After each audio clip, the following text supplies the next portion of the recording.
நம் அருகில் இருக்கிறார்.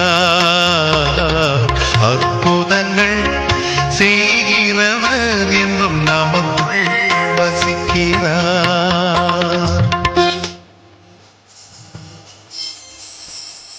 தண்ணீரை மாற்றினார் அதிசயம். எகிப்து தண்ணீரை மாற்றினார் அதிசயம்.